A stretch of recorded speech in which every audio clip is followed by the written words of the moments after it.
Excellent.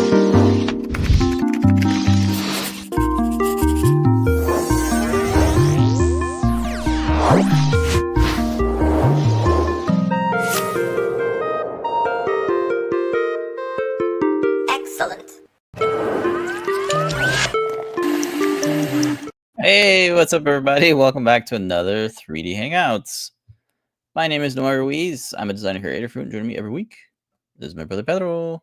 Hello. Good morning, everybody. I'm Pedro, Creative Tech here at Adafruit, and every week we're here to share 3D printed projects featuring electronics from Adafruit.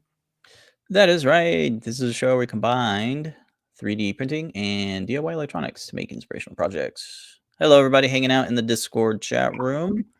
We are there. Welcome to the show. We're streaming on Facebook, LinkedIn, YouTube, Twitch, X. Welcome, everybody. Say hi on all the places. It is Wednesday, April 2nd, 2025, episode 477. We're hanging out. We have lots of new prototype projects. We have a Timelapse Tuesday. We have a rapid render, maybe a shop talk. We'll answer your questions, all that and more on 3D Hangouts. By the way, I'm trying out this new intro thing here.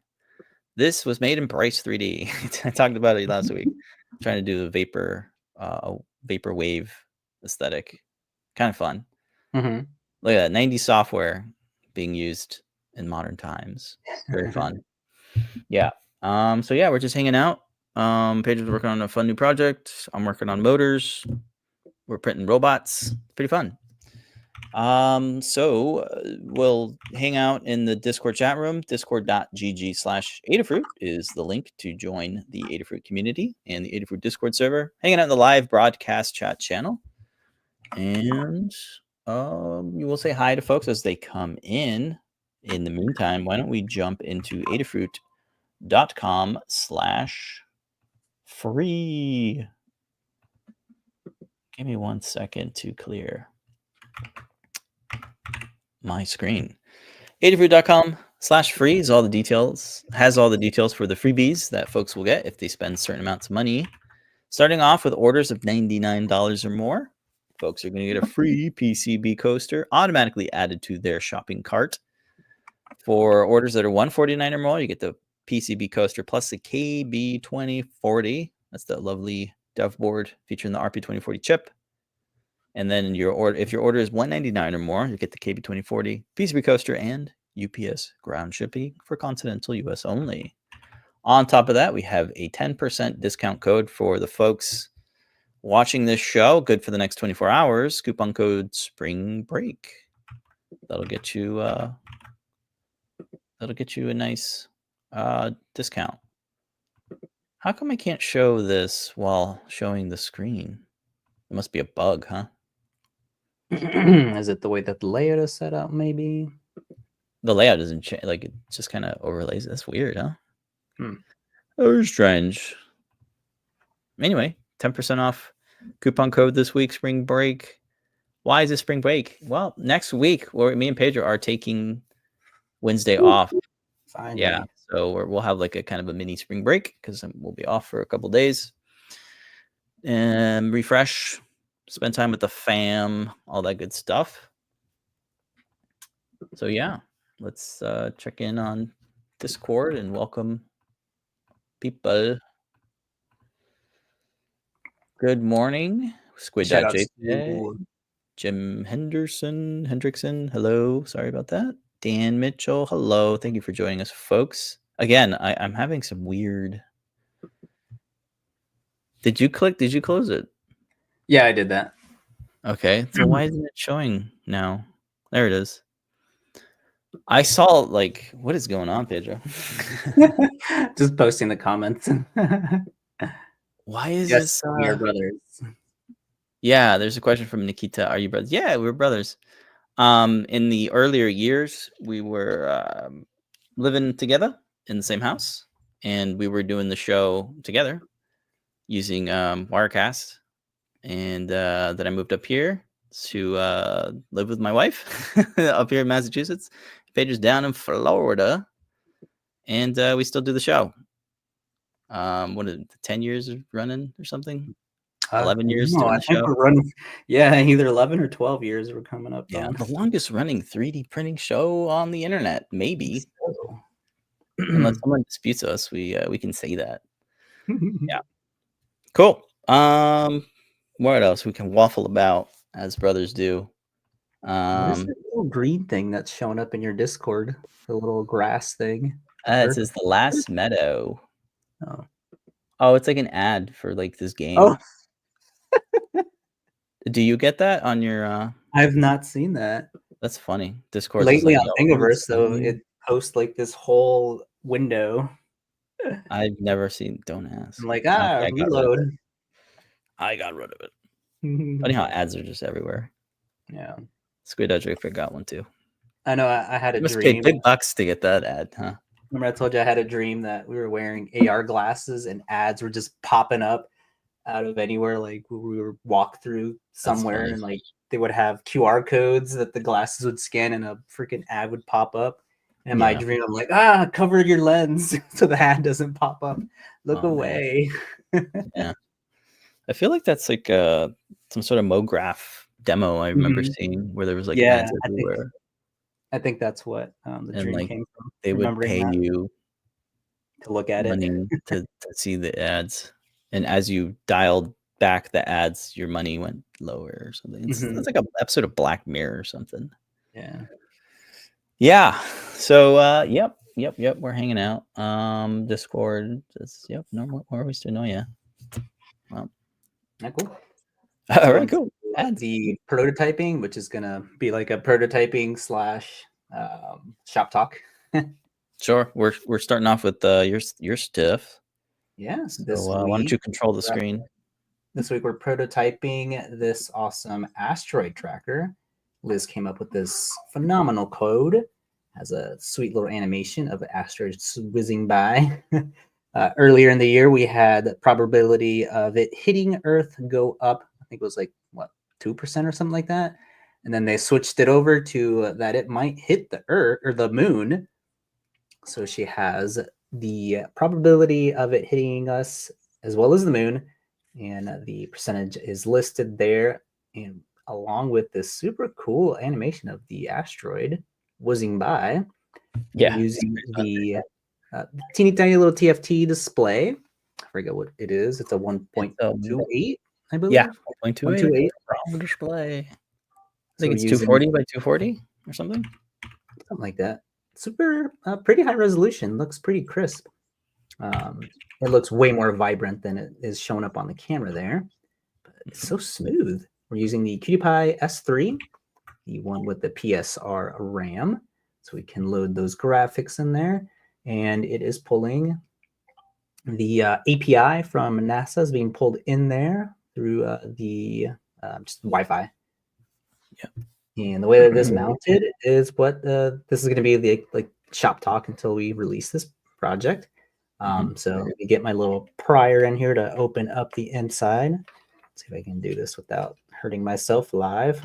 You got it. So we're using the snap fit, a little circular snap fit geometry that we have online. And then you can see how this is being hooked up with the EYESPI little ribbon cable on both ends, with the EYESPI BFF being plugged into the Cutie Py. And the way that this is being mounted is with the screws that go on to that are on the display. So we're using two M2.5 by 5 millimeter long screws to have these mounted on.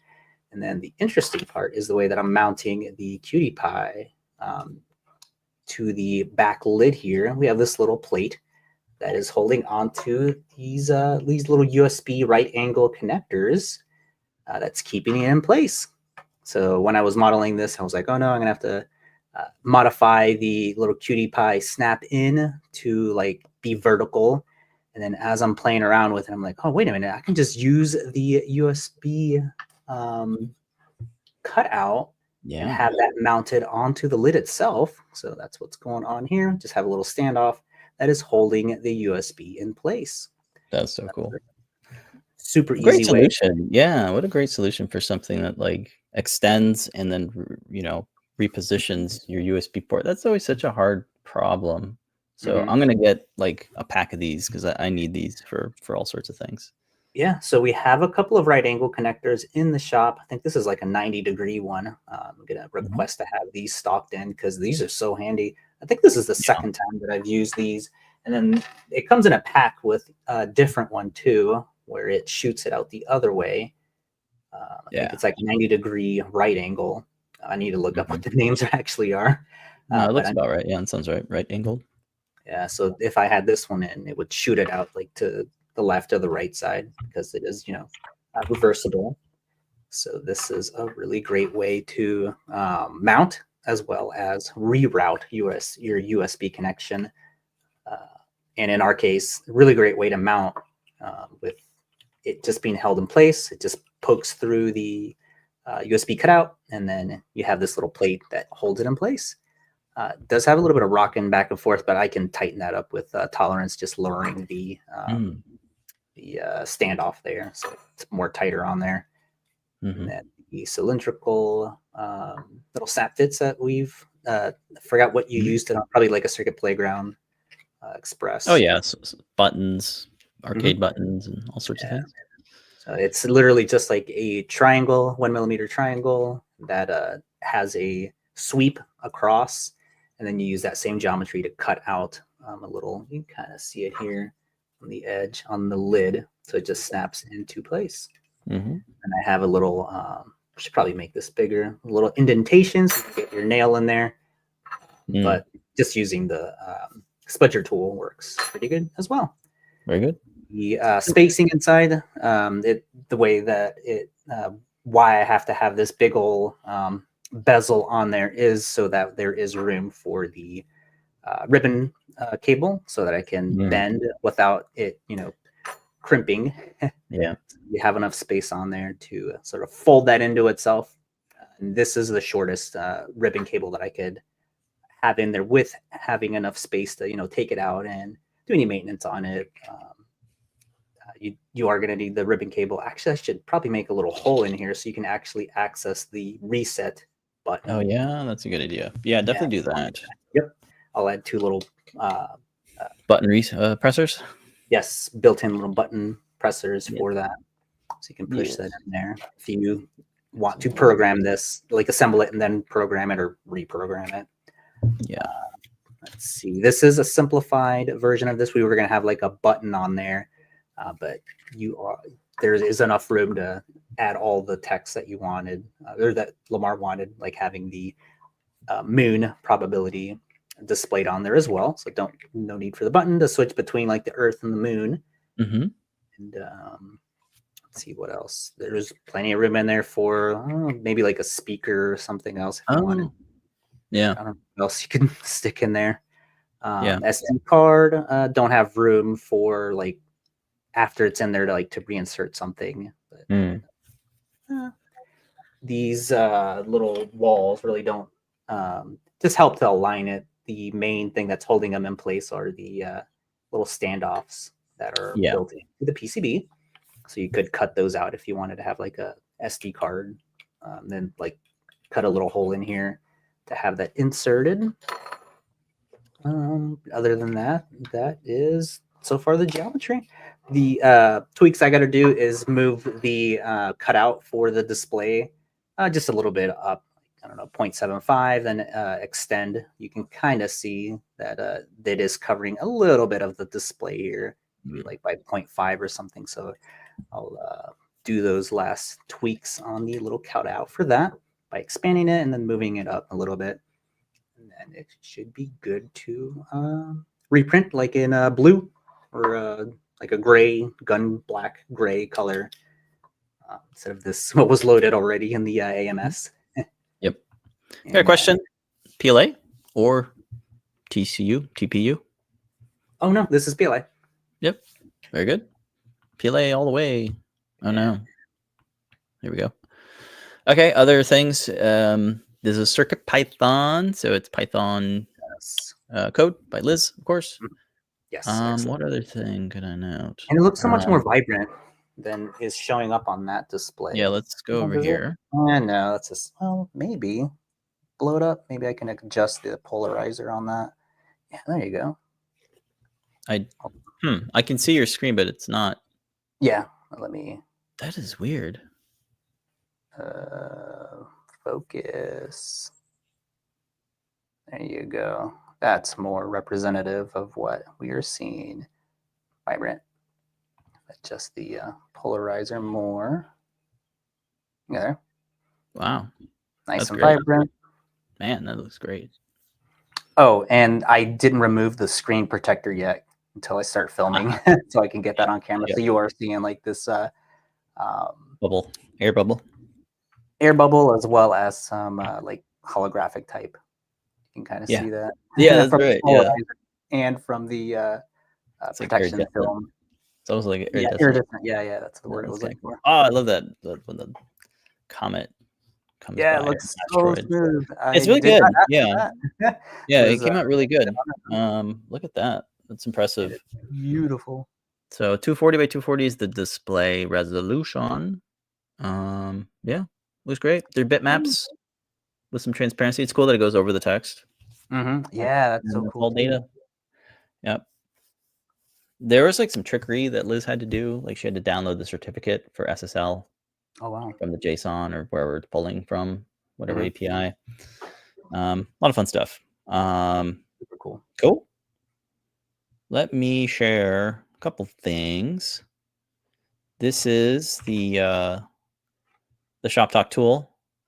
Yes. There are some images showing like some different scenarios why you would want a weird a weird USB-C extender connector.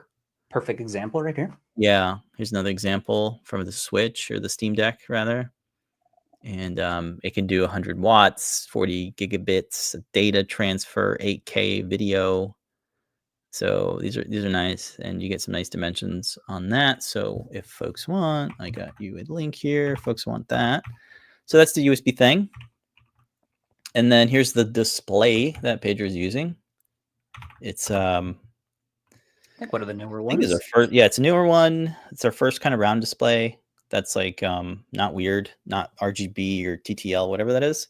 This is just a nice TFT that works with EYESPI. Can be very difficult to wire, as you can see all the wires here. Yeah. When you don't have an EYESPI ribbon cable, but you know, we're trying to get more EYESPI, more dev boards that have built-in EYESPI. But the EYESPI BFF is right here.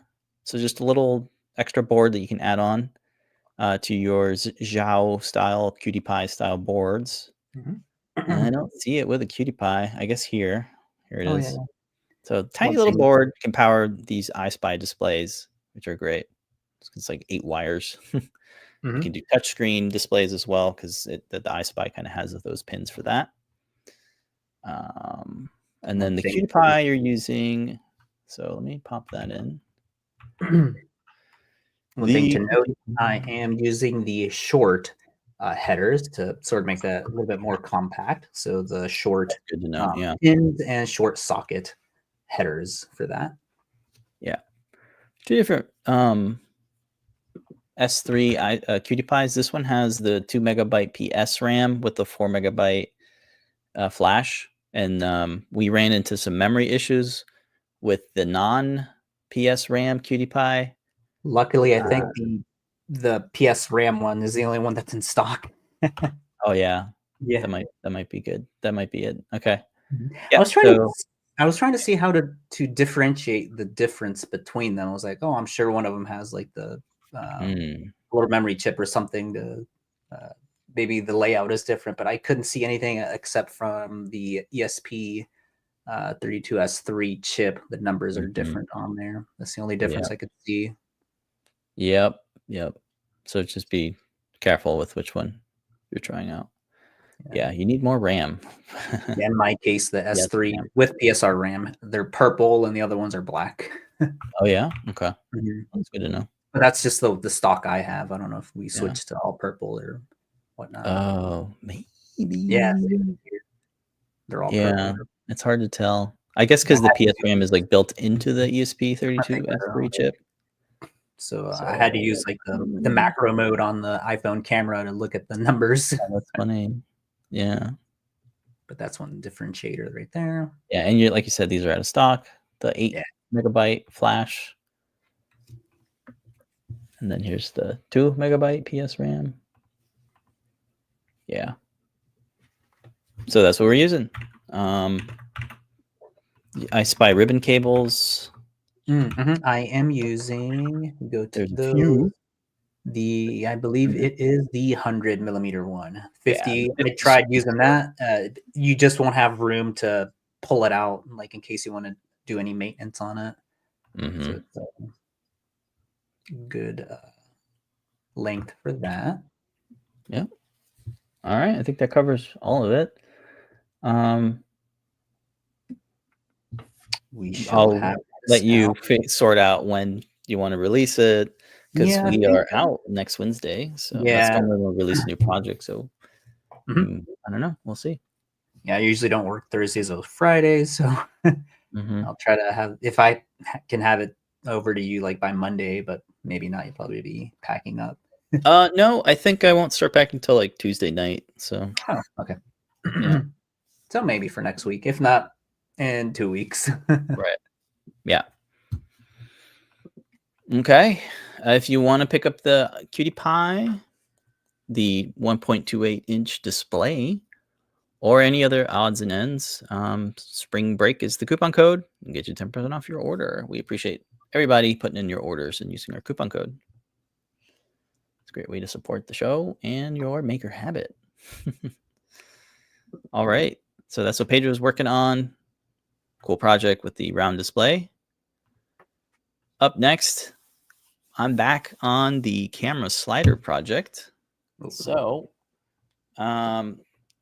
this is like the camera slider platform. So we have a carriage here with some roller bearings, 2 pieces of aluminum extrusion, 3D printed brackets that keep them in place and separate. So the idea is you put a camera on here and then you can slide from left to right. So that's the main bones of it. But the electronic part of it is we want to have a motor here that can automate the movement going from left to right in perfect precision.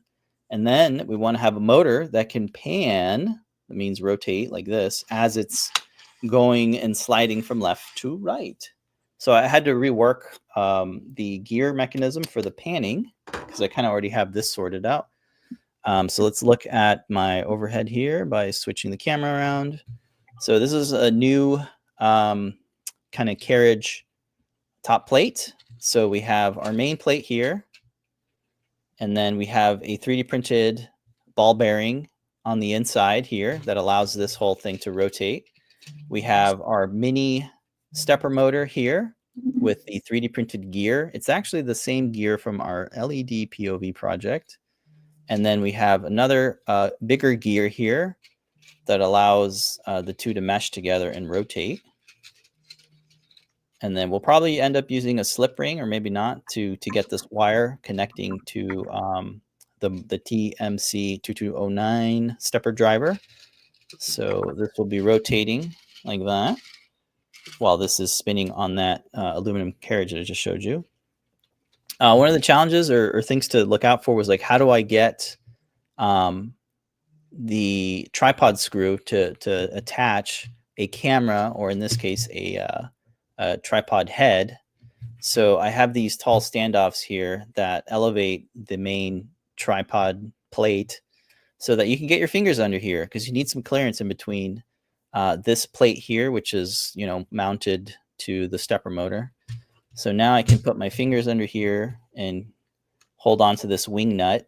And then this is just a tripod screw, a 1/4-20 tripod screw with a little bushing here to keep the aluminum tripod screw from coming off. So that's kind of the mechanism that I got going on. And again, 3D printed ball bearing, it's hard to see because it's just 2 hubs that are sandwiched, that are sandwiching 16 steel balls, because I want to have like perfect rolling motion. So steel precision balls is where it's at, because that's that makes a really nice smooth motion. So that's what I got going on. Wiring this thing is going to be quite difficult because it requires a display, an EYESPI display. That's 8 wires. You have 2 TMC stepper drivers. That's a bunch of wires. We're going to have a rotary encoder to control the screen, so you can control, you know, how you want it to pan if you're going left to right. And then also on this carriage, we have spots for end stop switches, so that when the carriage reaches the end, it knows to stop the stepper motor because it's activated the end stop switch. So we'll have 2 switches on ends of these. All the electronics are going to be fitted on this front plate here that I don't have yet, but you can imagine the front plate is going to have the rotary encoder and the display so that you can control and punch in how you want it to move. So we thought we'd make a PCB, a custom PCB to house all the electronics. So let me share my screen and I can show you the PCB that we're working on. Can you see it? Let me know if you can see it or not, because I don't see it. This, and add this. There it is. So this is Fusion 360. It's the CAD app we use. You can get an idea of all the components. For the PCB that we're working on, it's going to be double-sided. So the main controller board we're using is the KB2040. And we have the 2 stepper drivers here, the TMC2209 silent stepper driver. We need 2 motors, of course, because we're doing left and right and then panning. We have a NPM3601 that allows us to take 12 volts and distribute it out to be 3 volts or 5 volts so that we can power the KB2040 properly, but also provide 12 volts power to the stepper drivers because they are power hungry. And then we have these 2 JST connectors for plugging in quick connect cables that are going to attach to the 2 end stop switches. So those are going to be externally like plugged in. And then on the front side of the PCB, we have our rotary encoder with a switch. So you can press into the rotary encoder to select a menu item. And for the display, we are using a 1.3-inch IPS TFT display. It has a resolution of 240 by 240. So you on screen will come up with a nice GUI, a nice interface for starting the motors, and then changing the setting for if you want to go from left to right or right to left, and how many degrees of rotation you want on the panning motor. So yeah, this is the PCB. Just kind of laid out parts. It's not routed or an actual PCB yet, but I'm just kind of sorting out, like, does it make sense to have the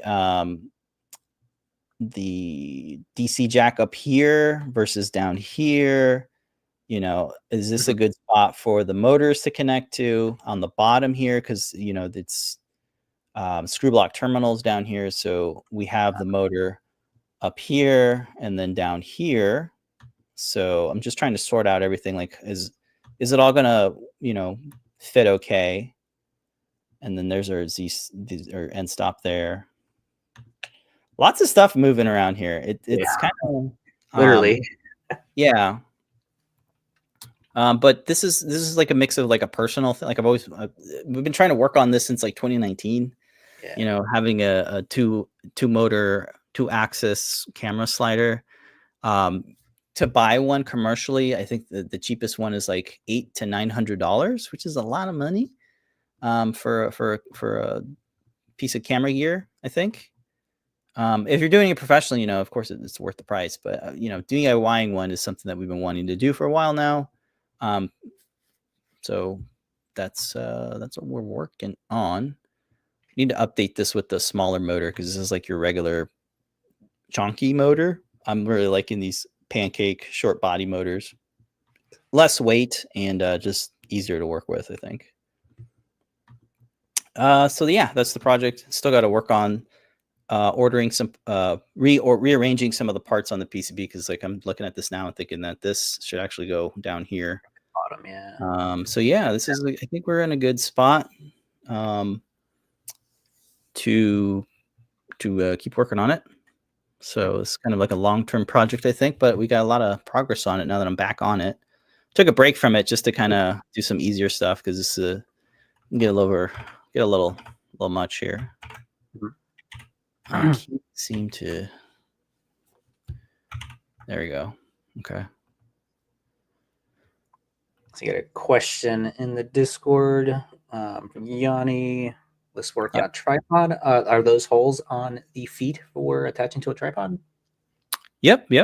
There are holes here for attaching a tripod or legs or something else. Nice. Yeah. Because ideally you want to have this on two tripods or two C stands so that you have maximum stability on it. And that's the way I use it right now. I don't have here the belt, but there's a belt here, a GT2 pulley belt thing, and then this is like your standard aluminum machined stepper gear pulley that like has the right teeth there. So that's not 3D printed. The only 3D printed gear is this one here that goes on the top pan part, and then the gear here for the top carriage. And then there's these little clips here that keep the belt tight on the profile, on the T profile here, the aluminum extrusion. These roller bearings are injection molded, just because like any layer lines or Z seams would add some bump to it, I think. So that's why I have them. Here you can see it's a really smooth panning, so you'll be able to go forward and back if you have it in this orientation too. But yeah, I've been using this kind of manually for a while. For a couple of weeks, I guess, here, because like I took off all the stuff and needed to redesign it anyway. Yeah. Did you design the camera holder? Yeah, I think. When I click on the question, it hides. It does. Yeah, I think there's a bug with our. Maybe it's with the scenes in our StreamYard interface, but there seems to be some weirdness going on. Sometimes like the scene will go out of sync because like I can see your monitor, and like sometimes you're big and I'm small, and then I'm small and you're big. It's weird. Yeah, so I don't know. We're working through it. Yeah, the question was, where do I get the screws? Yeah. For like tripod screws, I get them from Amazon. That's where I get my tripod screws. There's a large assortment. There's like infinite amount of like types of tripod screws. But yeah, the 1/4-20 is like the pitch, the threading, the size. Yeah. These are great too. These little tripod swivel heads. They're great. So I'll be using this with my main camera, which is the Blackmagic Pocket Cinema 4K, but also the iPhone.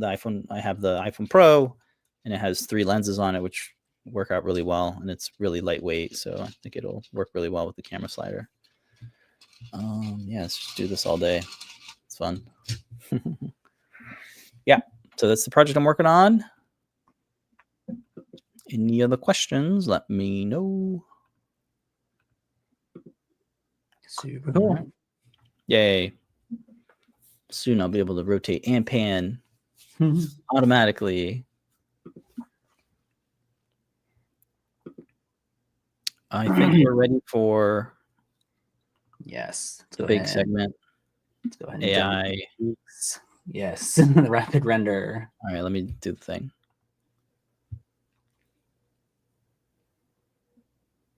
All right, welcome back to Rapid Render. This week, we're taking a look at a new tool. This week, we're taking a look at Meshy. Ooh. Oh, there it is. This one is pretty feature-rich. There is the ability to, of course, generate a model with text prompts, with images, but it also allows you to generate a rigged model or add the rigging to the model. So the first thing I wanted to generate was a purple pink snake, trying to see how it would generate a realistic looking Blinka. So this one, it does give you a trial, I think for like 3 days. And this is what I was able to generate in that time. Pretty realistic looking snake. Looks like a python. And then you have the ability to choose between different variations. One of those looks pretty messed up. Actually, the only one that came out really good was the lower right one there. And well, as we'll see later, it's more geared towards like quadruped type models, like humanoids or like cats and dogs. So when you rotate around the snake, you can see that the body isn't even connected to the rest of the the outer coiled portion of it. It does take a little bit to generate the model, as well as doing the texturing for it, but it looks pretty good. Check out the spots render of it. Yeah, the texture is like nice. Yeah, like did a good job of figuring out that, you know, there's a bottom portion of a snake and the top, and the UV layout for this is really good. And you can also snake, donut snake. Yeah, donut snake. I think it's in the name Meshy, so you can remesh it to be triangles or quads for your. Oh, that's good. The topology of the polygons. That's good. Just trying to figure out, as I'm recording, this is the first time I'm actually using the app, so it's just me trying to figure out what all the buttons do, trying to wait for like the little drop downs to guide me to what it does. Some of the little cool effects like transitioning between them, so you can see what it looks like unlayered with the layered. You can have it like rotate for you. Again, this is really cool for doing like prototyping. And here's a little preview of what the UV layout for the texture of the model looks like. Let's see, what else do I show on here? Let me speed it up a little bit. Oh no, I killed it. Move head back on. Where was I? So this is a website, right? Meshy is the website. Yeah. Oh, there we go. And did you have to sign in, or is it free to play with without a sign in? Yeah, and you sign in with your Google, and then it gives you a 3-day trial. And here I am just remeshing it. So I'm turning the triangles into quads. What else do I do here? Generate like a different variant of it, I believe. And as I'm rotating around it, I'm just taking a look at what the texture, how it did the texture job for it. And what else do I do here? Let's see. Scared to fast forward it for yeah, losing my spot. Oh, it has the I saw in one of the emails that it sent that has the ability to like heal if it generates any holes. You can have it fill those in. That's the first. As we've seen, as we've seen with a lot of the AI stuff, sometimes it generates sort of a goopy mess, so you're able to fix that. And then what I'm looking at here is the character type to do like rigging. And like I said before, it's geared towards like animals and people, like quadrupeds. Right. So wasn't able lens. You picked quite the challenging snake. It's deceptively simple because it's like just, you know, a cylinder. So that screen would have been where to lay out your points for rigging, like where's your head? Yeah, your bones. Your bones. Oh, what is this? They have a library of motion, like rigging motions, animated rigs. So I was like, okay, I got to generate something that's more of a quadruped. So let me go ahead and generate a robot. And here's what that came up with. Oh man, I can't decide which one's cuter. I'm thinking the first one. What did you pick? I picked the one that looks like a little radio. Pretty good. Yeah, it's pretty good. Pretty good job. Like the one last week, the antenna, you know, were like super thin. This one at least is, you know, one unified. Even though it's thin, the quads are more unified. So it's not like it's not tapered. Boxy robot is your prompt. Yeah. That's pretty impressive for a boxy robot. So I like that it All right. has all of the body parts where they should be, even Yeah. though the fingers are a little funky. I think I zoom in. Oh, yeah. Okay. The main thing was to check out how the rigging UI would look for this. So going through that, and it lets you set up the symmetry of it, and then adjust the height, like scaling how the rigging portion would be for that. So if this was like offset, you can set where the center of that is. And here it helps you This is set cool. up where the head and the shoulder, the arms are, so it can lay out its joints for it. And this one's a little funky in terms of where the shoulders are. They're like right on the head. So it's obviously going to generate something a little bit funky. But again, this is geared more towards more, like a humanoid. Yeah, like a troll. And here's what it's able to generate. Like I said before, because of the way the shoulders are in the head, it is going to look a little funky. Yeah. I like how like the torso is like a kind of like a jello almost in the head too, because it's like the head, the arms are in the head. This is kind of cool though. It's like working. It's not breaking. Maybe there's some clipping. But this. But I like the library of motion. All right, this is fun. I should have searched for it, but maybe there is like a little flossing animation on there. But that's great. Yeah, you're getting lots of clipping, but I mean, look at the animation; it's wild. I was hoping to have like a section for painting the weights on there, so you can sort of modify where each joint, how much of a section the joint is affecting. Yeah, you want to constrain the oh boy, what do you call it? The range of motion needs to be limited, to the model, like where each joint into each section that it's controlling. But here you can see visualize where the bones that it generated along with its like the skeleton of the joints. Exactly.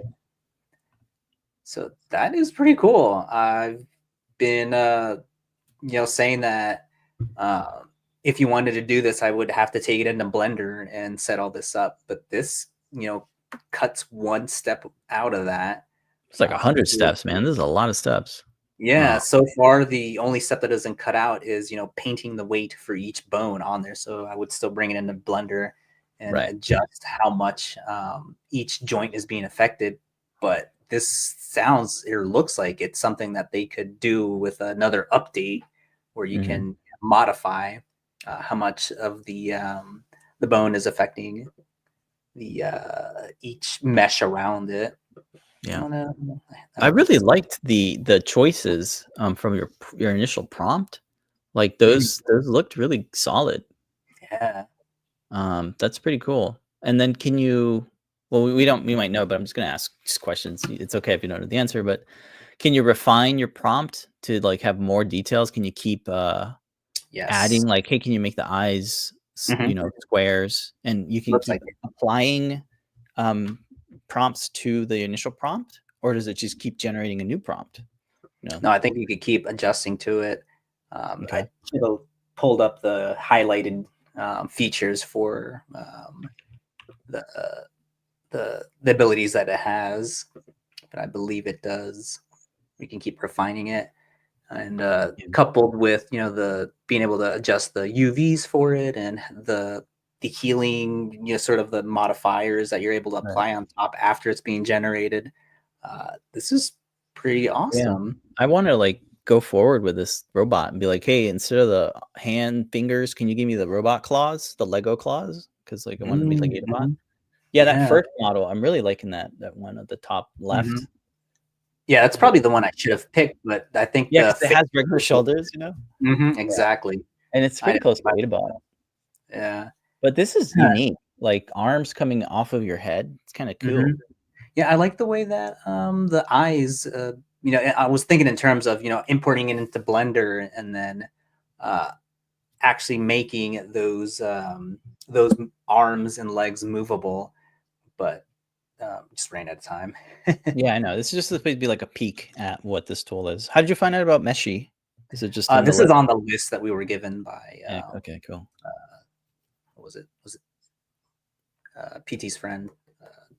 Was it Chris Chris Anderson? Anderson. Yeah. Yeah. I don't know if we're allowed to name drop him, but too late.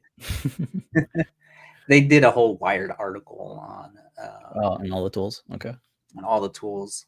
So we're There's just like half making of them are defunct though, because they. Some of them are, yeah. It's like what's like that snake where you cut its head off, like 5 more appear. When one AI 3D goes under, 5 more appear. Is that how it works? Yeah. Cool. Now this is really cool. A lot more feature. Rigging a character like this is so like, I don't know, like Apple-esque almost, where it like simplifies such a complicated thing. I've never done character rigging. You have when we were working on video games back in like 2008, I believe, or 10. Yeah, 10, something like that. I don't remember now. Yeah, when iOS was new. Yeah, when iPhones first came out. Yeah, super cool. All right, is there anything else we can say, or do we want to end the segment there? Check it out. You get a 3-day free trial. You do get a couple of credits. I think that limits you to like downloading 3 models during your trial. I did import this model into Blender, and it's not going to generate something clean. Like I think like 2 weeks ago, we were seeing like the geometry looked pretty clean, where it was like, clearly defined boxes and spheres and cylinders for all of the geometry. It is going to be more of a, meshy sort of goop. But you are, again, if this is for a prototype, you're able to go in there to sort of draw on top of, draw your own boxes and cylinders to recreate. This is definitely good as a inspiration. Yeah, I'm inspired. I mean, we could go just looking at it, recreate this inside Fusion. Yeah, exactly. And you have the benefit of rotating around and seeing under it and behind it. It's really cool. I like that as a jumping off point to get inspired.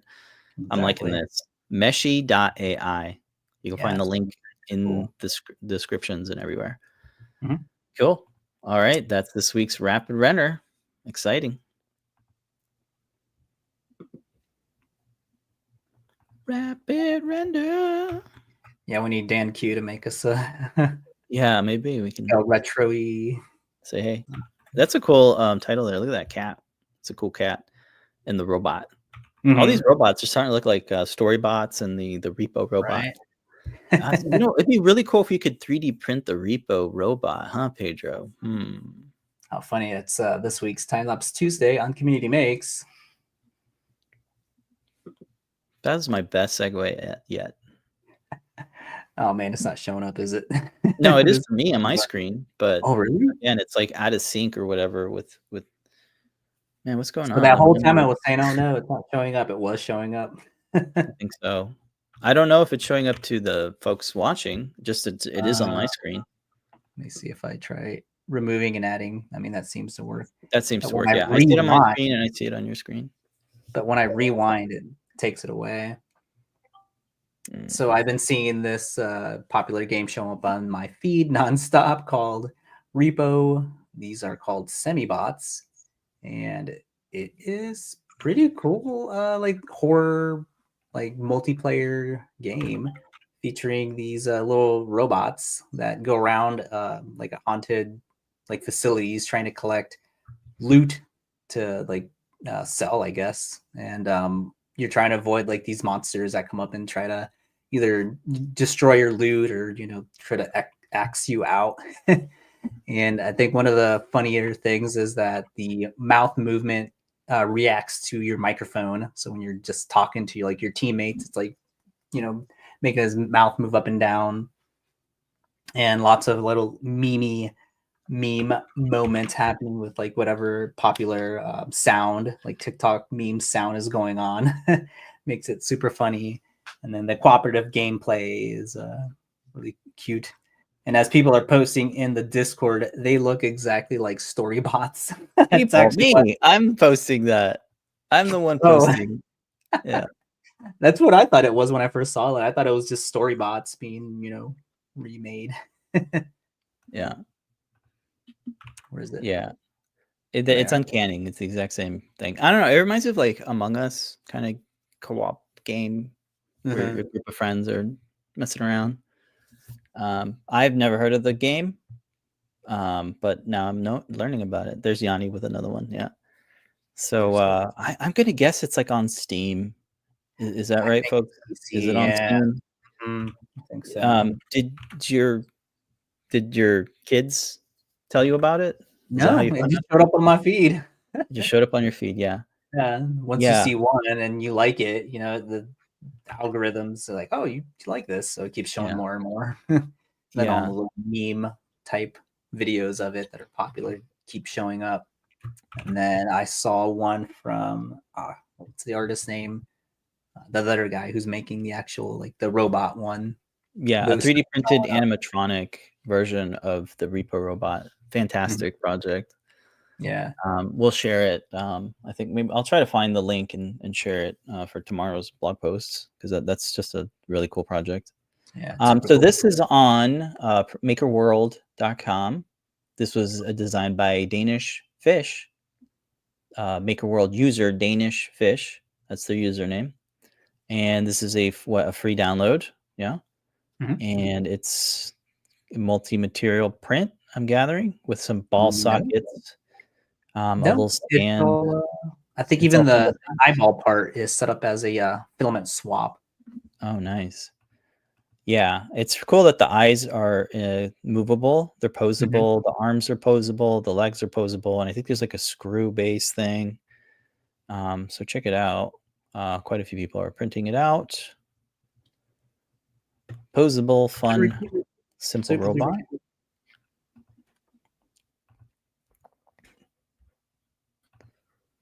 I am just, I can't with this interface. Like it's so messed up now. There Sorry, we go. folks. So a bunch of movement. The arms move, the legs move, and it also has an extra leg, so you can actually pop this off and put the other leg on. I should have grabbed it. So you can have this be off the stand, but this prints as one piece. And then, of course, the funniest part is the eyes. Make it look like you got hit in the head. Yeah. And then the mouth. The construction for this is pretty cool. There's an additional portion that inserts into the head, and that has like the eye sockets for the eyes to press fit into. That's And clever. then Yeah. the only difficult part was the hinge for this is a little bit too small for the piece of filament that's inserted in here to act as the pin to hold the hinge together. So I did have to like burn a needle nose. Oh, yeah. It was a little bit bigger. Yeah, It's a that good was tip. the only bummer. Just need to have those holes just a little bit bigger. And that is pretty cute. Little the kids were fighting over this. So Yeah, it's such a had to fun print another one. hours to play with this one. Yeah, we'll definitely have to look at having a servo animatronic for this. It's super cute. Maybe have it be voice controlled, so when it hears something, it'll open the mouth. But super cool as a little desk ornament or paper weight or something.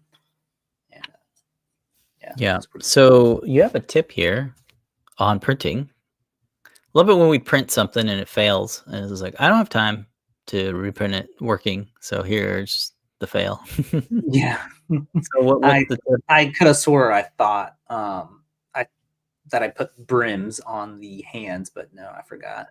Okay. That's all it was. It just needed brims for the hands. It just popped off. The joints work pretty well. Like they hold their pose. Yeah, the ball sockets are pretty good. Yeah. They do get loose if you keep messing with them. Okay. Other than that, it's a super cool print. Yep.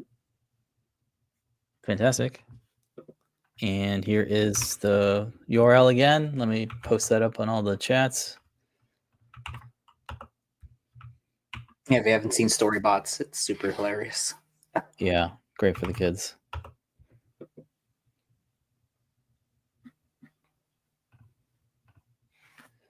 Oh, the little this little part has a threaded piece in here too, so you can actually unthread this and make it smaller. So you can have one of the functions in the game is that you can crouch. Oh yeah, It has that ability to make it smaller. Funny. Oh, so it telescopes in the game, so you can kind of collapse. Yeah, so you can hide from a monster That's that's neat. hunting you down. That's a cool. That's a cool character design. Mhm. Why is it called REPO? Is another one. I don't know. Again, I only know from what I'm being fed from, Yeah. from TikTok. All right. Well, it's a cool character, and I'm instantly in love with it because it's such a cute, cuddly shape, and I'm all for it. Okay, we got a question. Omri on YouTube is asking, "What's the little display behind the robot?" You might be talking We about that talked one about there. that. Yeah, we had a talked whole segment in the beginning of the show. It's basically a round display with an IoT dev board, the Py ESP32 S3, and it's pulling data from an API from NASA, and it's basically saying Is the asteroid going to hit us? Yeah, how far away the closest. 2024 YR4 asteroid is it going to hit us? There's a probability of it impacting Earth, and then the probability of it impacting the moon. Yeah, nice low, like below 0%. That's great. So yeah, Asteroid Tracker is basically the project here with a round display. And nice graphics by Liz. It's all done in CircuitPython. Make it looking at it. That's great. That's fantastic. All right, that is this week's Timelapse Tuesday. Very cool. And let me check in on Discord. Yes, we were discussing the Switch. Yeah, launch the Switch 2 earlier. I think one of the things. Yeah, I definitely want to make. Yeah, go ahead. The mouse.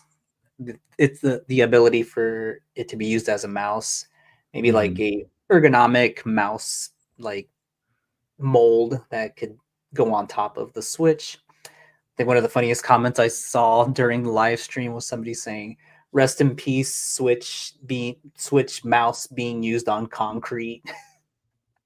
Oh. So something that would, sort of protect it from your surface. Right. Yeah, I'm looking forward to get one. I would like to play Mario Kart World. It's pretty cool. That's the main reason why I want to get the console. Okay. No problem. Cheers. Omri.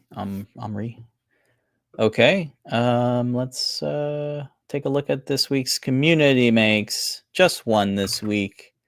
Nonetheless, a really cool one. Let me bring it onto the stage. Can you see that, Pedro? Yeah. I Very see good. it. All right. This was posted up. This is a remix of our Spaceship Earth 3D printed light ball thing. This one I didn't realize it was a remix. Yeah, it's a remix. This is it's been scaled down and enhanced to work as a night light. Wow. And it's just half of it, as you can see here in the remix model. It's just half of it. And it also has the addition of the monorail, which kind of rotates around the Spaceship Earth. Of course, Spaceship Earth is an attraction at Epcot, Disney World Epcot. And it's been repurposed as a nightlight, which looks really cool. Here's a YouTube video of it. That looks so cool. Yeah, it looks really cool. And it just kind of glows. So it says here it was printed on the Bamboo Lab A1 with AMS light and a 0.4 nozzle, 0.08 layer height. Printed in silver, monotrack printed in dark gray, mono cars printed with the AMS in white, black, and cyan, and built to fit around this night light, which I think is an Amazon link. And he has a little bit of notes on the assembly. And yeah, what a cool remix. I want to print this out. Yeah, it looks really cool. Yeah, I think the kids would like it. Mm-hmm. So I'm guessing the nightlight just looks like it has a button or something maybe on it. I don't know. Yeah, I think it's an ambient. So Gullwing DMC is their username on printables, and it's again posted as a remix. And if folks want to print their own, they can go to the URL here and also take a look at the original, which is like a bigger ball that's fully 360, magnets, WLED. I think it's using the Py Pico. Yeah, pretty cool. Yeah, so check it out. What did I see down there? I saw more spaceship Earths. Lots of spaceship Earths. It's a popular build. That's this week's Community Makes. Thank you, Gullwing, for posting up your remix. It's very cool. All right. That's going to do it for the show. Again, if folks want to pick up anything in the Adafruit shop, please use our 10% off discount code Spring Break, because we'll be out next week celebrating our spring break vacation. Later tonight, we have Show and Tell starting at 7:30 p.m. Eastern Time. Come on the Adafruit Discord server, get the invite link at 7:30, and show your projects with the world. At 8 p.m. is Ask an Engineer, where we'll hear about open source hardware news, news on Python on microcontrollers, new products, Ion MPI, maybe top secrets, mixed bag. Ask an Engineer starts at 8 p.m. tonight. Tomorrow is JP's workshop. Tune in to find out what JP is working on. 4 p.m. Eastern Time on Thursdays. On Fridays, we have a deep dive with either Tim, Foamy Guy, or Scott, Tan Newt. 5 p.m. Eastern Time or 2 p.m. Pacific, deep dives on Friday. Nothing on Saturdays, but on Sundays from the desk of Lady Ada, live streams happen. Very cool. Mondays are the CircuitPython weekly meeting. Tuesday is JP's product pick of the week. And don't forget about the CircuitPython Show podcast hosted by Paul Cutler. This week's episode is still out there. It's a interview with me and Liz. So if you want to hear us talk about how we collaborate on projects, nice. You tune in to last week's episode on the CircuitPython Show podcast on all your favorite podcasting channels. All right, I think that is it. Those are all the shows. We won't see you next week, but we'll see you the week after. If anybody wants to come on Show and Tell, I'll be watching. I'll skip this one this week because it's just a prototype. But yeah,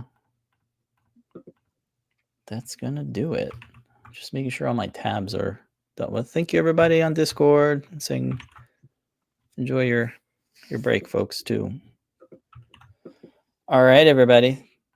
Don't forget, next week, no show, but the week after, I think we'll be back. Thank you, everybody, so much. We'll see you when we see you. But until then, remember to make a great day. Bye, everybody.